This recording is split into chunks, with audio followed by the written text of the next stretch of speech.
Hello viewers, welcome to Valli's వనం. Flowering plants అంటే ఇష్టం ఉండే వాళ్ళకి one of the easiest plant to grow వచ్చేసి మాస్ రోజ్ అండి. నా దగ్గర ఉన్న వాటిలో అన్నిట్లో కూడా చాలా కలర్స్ ఉన్నాయి, అవన్నీ రూట్ బౌండ్ అయిపోయినాయి అనమాట. సో నేను ఇయర్లీ ఒక 4 times వరకు నేను ఏంటంటే ఆ రూట్ బౌండ్ అయిపోయినవన్నీ తీసేసి మళ్ళీ ప్లాంట్ చేస్తూ ఉంటాను. అండ్ విత్ ఇన్ 20 daysకి మళ్ళీ అందంగా హ్యాపీగా బ్లూమ్ అయిపోతాయి అనమాట.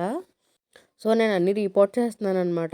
కానీ ఇఫ్ ఇట్స్ ఎ వీడ్ అంటే మీకు అంత ఇంట్రెస్ట్ లేకపోతే మాత్రం దాన్ని అసలు తీయడం చాలా కష్టమనే చెప్తాను.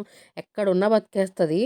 సో నేను వాటిని మళ్ళీ రీప్లాంట్ చేసిన తర్వాత 20 daysకి అదిగోని చూసారు ఎంత బ్యూటిఫుల్‌గా ఉన్నాయో. ప్రతి పాట్ ఒక డిఫరెంట్ కలర్ అనమాట. అవన్నీ ఫుల్ బ్లూమ్‌లోకి వచ్చిన తర్వాత నేను మళ్ళీ మీకు షేర్ చేస్తాను. చాలా అంటే చాలా బ్యూటిఫుల్‌గా ఉంటాయి అసలు.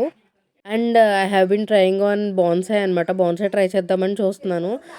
సో లెట్స్ సీ అనమాట. ఫర్దర్ వీడియోస్‌లో అది బాగా సక్సెస్‌ఫుల్ అవుతదని చూస్తున్నాను.